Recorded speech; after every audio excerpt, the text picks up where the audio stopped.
katakanlah multi jalur.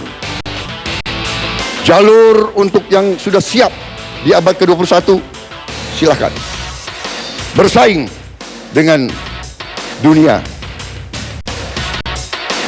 Bagi mereka yang masih ketinggalan, adalah kewajiban pemerintah Republik Indonesia untuk terjun, untuk proaktif, untuk menjadi pelopor dan mengangkat kesejahteraan rakyat kita yang tertinggal, yang belum masuk ke abad ke-21. Yang ini, itulah concern kami, bagaimana kita percepat pembangunan, kita percepat pertumbuhan, dan kita percepat pemerataan. Dengan demikian, cita-cita bangsa kita, rakyat yang hidup berkecukupan, itu akan terwujud.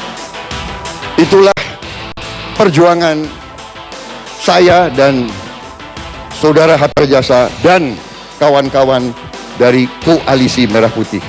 Kita ingin memberi solusi-solusi yang praktis.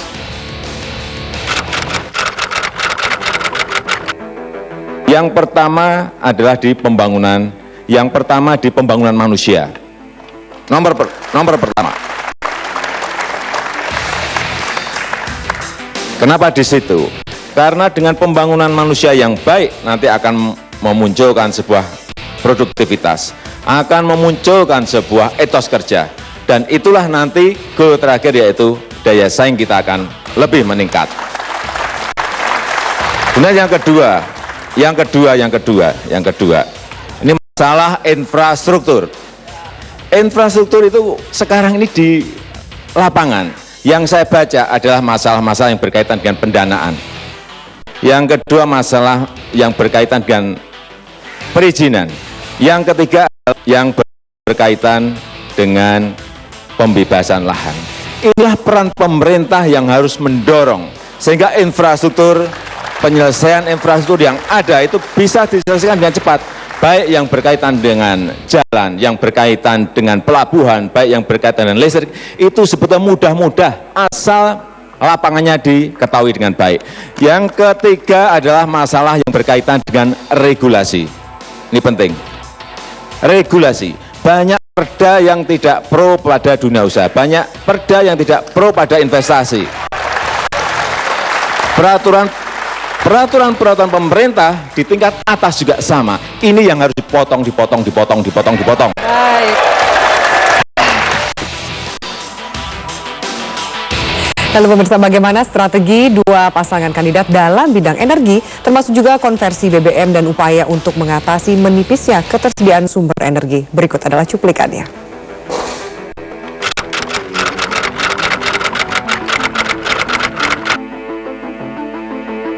Mau tidak mau, kita harus mengalihkan subsidi yang begitu besar sekarang, yang akhirnya tidak produktif, justru akan membebani ekonomi kita secara keseluruhan. Nah, sekarang adalah bagaimana kita harus mencari tekniknya.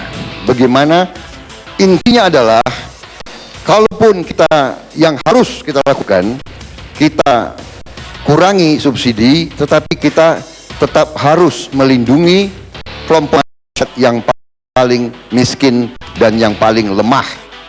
Nah, karena itu istilah kami adalah mengalihkan subsidi ke targeted, ke sasaran-sasaran tertentu.